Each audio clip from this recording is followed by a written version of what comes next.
Doctor Strange de l'univers 616 est à la tête des Black Priests multiversels et au sommet de sa puissance. Mais aveuglément, il est aussi sur le point de trahir tout le multivers et d'introniser la plus grande menace du cosmos, l'empereur Dieu Doom.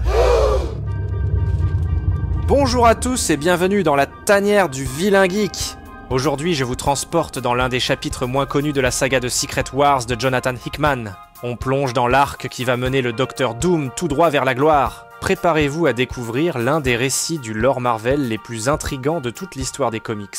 Le prélude ultime à l'émergence de Battleworld, soit le run de Time Runs Out. Et portez une attention très particulière au rôle du Molecule Man dans cette saga, parce que ce rôle multiversel Omega pourrait très bien être assumé par nul autre que la puissante Wanda Maximoff. Et je parle bien entendu de l'adaptation du MCU de Secret Wars, qui, selon les rumeurs, pourrait aussi adapter certains aspects de la saga Children's Crusade. Donc faites un like si vous êtes prêts, parce que c'est parti! Nous plongeons dans l'énigmatique arc de Rabom Halal dans Avengers et New Avengers de Jonathan Hickman. Plus spécifiquement entre Avengers numéro 35 au numéro 44, ainsi que New Avengers numéro 29 à 33, publié en 2014. Ce récit est l'un des plus renversants et surtout complexes de Marvel Comics.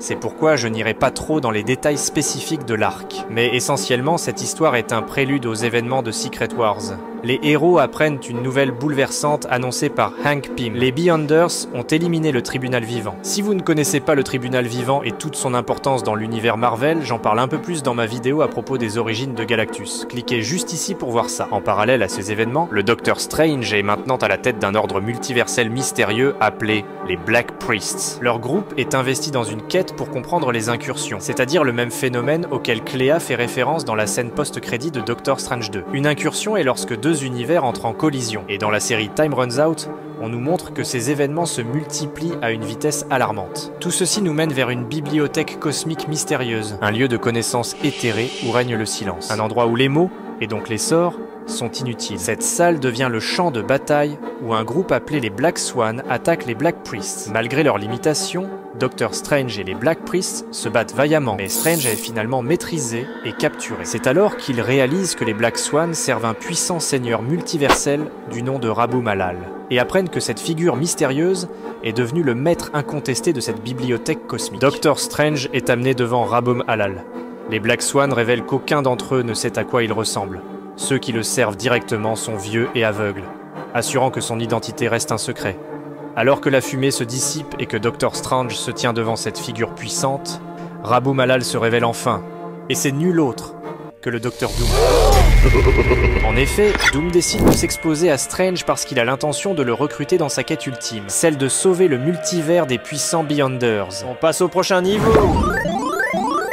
Doom explique qu'il a construit une religion autour de son identité, créant les Black Swans pour le servir. L'arc de Rabom Halal plonge dans les origines des incursions et l'implication de Doom qui, depuis le début, à travers ses manipulations du temps et de l'espace, avait réussi à trouver la faille ultime des Beyonders. Et en passant, pour ceux qui ne connaissent pas la race des Beyonders, ils sont une race quasi omnipotente qui réside dans le Beyond, ou l'au-delà, en dehors du multivers. Originaires du second cosmos, ils ont été créés par les Célestes et bossaient à leur service. Les Célestes les ont nommés les Oméga, en opposition à l'Alpha, le premier firmament. Leur rôle est de maintenir le multivers, et ils accomplissent leur travail depuis l'extérieur de celui-ci. Si vous voulez en savoir plus à propos de la guerre des Célestes et la création du multivers, consultez ma vidéo à propos des 6 armures d'Iron Man qui peuvent buter Thanos. L'une d'entre elles est justement basée sur un prototype qui remonte à la guerre des Célestes contre les aspirants. Et c'est fascinant. Mais entre-temps, l'important c'est que dans cette grande expérience visant à mettre fin au multivers, soit le 7e cosmos, les Beyonders ont créé un être singulier appelé le Molecule Man, comme une bombe à retardement multiversel. Par conséquent, le plan de Docteur Doom était simplement de tuer les Molecule Man, pour réduire les dégâts. Par contre, la manœuvre de Doom a déclenché des incursions sans fin, anéantissant l'ensemble du multivers, à l'exception de 2 univers, soit le 616 et l'univers Ultimate. A l'origine, Doom avait construit cette bombe dans l'espoir de sauver le multivers, mais il a finalement décidé de l'utiliser pour détruire les Beyonders et s'emparer de leur pouvoir.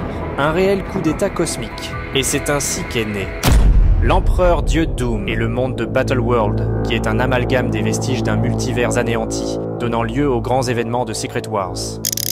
Maintenant, si vous avez la tête qui tourne un peu après ces explications, C'est un peu normal, surtout si vous n'êtes pas familier avec ce côté beaucoup plus ésotérique de Marvel Comics. Cependant, rappelons-nous que le MCU cherche généralement à plaire à une audience plus vaste. C'est pourquoi ils ont tendance à simplifier ce type de récit, mais tout en gardant l'essentiel du narratif principal. Dans cette optique, encore une fois basée sur les fuites des scoopers comme My Time to Shine et le très crédible Alex Perez, le MCU a l'intention d'adapter en partie les événements de la saga de Hickman, incluant le récit de Time Runs Out. Il ne serait donc pas très étonnant de voir Robert Downey Jr. servir de grand méchant dans l'ombre, notamment pour le prochain film de Doctor Strange, sous le couvert de Rabom Halal. Selon moi, on peut intégrer Doom dans Doctor Strange 3, au même titre que Thanos a fait partie de Gardiens de la Galaxie volume 1, soit de manière subtile mais introduisant néanmoins l'ampleur de sa menace. Sachant que les scoopers nous révèlent aussi que Doom sera montré dans une scène post-crédit du prochain film des 4 Fantastiques, j'espère sincèrement que nous aurons droit à plus de contexte avant son introduction formelle dans le prochain film Avengers. Et l'arc de Time Runs Out semble être le meilleur candidat. Mais on verra bien. Chose certaine, si le MCU veut s'inspirer des comics, ils ont tout le matériel nécessaire pour le faire. Et j'espère en avoir fait la preuve. À vous de me dire. Bon, alors juste avant de clore cette petite vidéo, faut d'abord être sympa en appuyant le petit pouce bleu si t'as bien kiffé l'explication. Et partage-le à tes amis.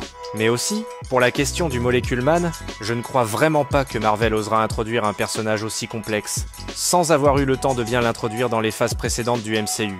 Donc si Doom doit obtenir des pouvoirs multiversels, faudra un remplacement. Et ma petite théorie, pour faire un peu comme mon théoricien préféré, Kevin Bookhart, je dirais que Wanda Maximoff est de loin le meilleur candidat. Parce que d'une part, elle possède des pouvoirs à la hauteur d'un Molecule Man, sachant qu'à la base, l'homme molécule, alias Owen Reese, est tout comme Wanda un manipulateur de la réalité, capable de la remodeler à sa guise. Alors d'entrée de jeu, ils ont des pouvoirs assez similaires.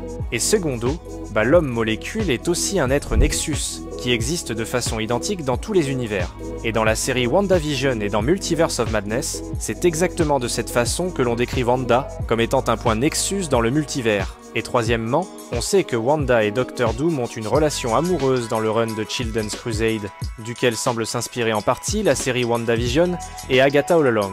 Dans l'arc narratif The Children's Crusade, les Young Avengers menés par les fils réincarnés de la sorcière rouge, Wiccan et Speed, découvrent que Doom a manipulé Wanda Maximoff, et il l'a ensuite persuadée de tomber amoureuse de lui, et même de devenir sa femme, pour qu'elle amplifie ses pouvoirs et provoque les événements précédents, quelque chose de très similaire à la façon dont Doom a manipulé les pouvoirs de l'homme molécule, sauf qu'au lieu des Beyonders, on a le Darkhold, chose qui serait parfaite pour le contexte narratif du MCU.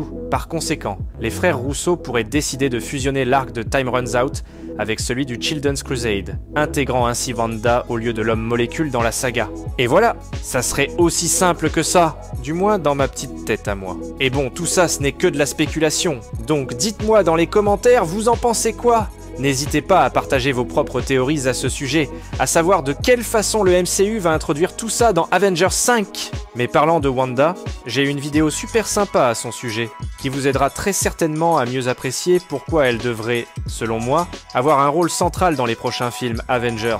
Sur cette note, je vous dis ciao les amis!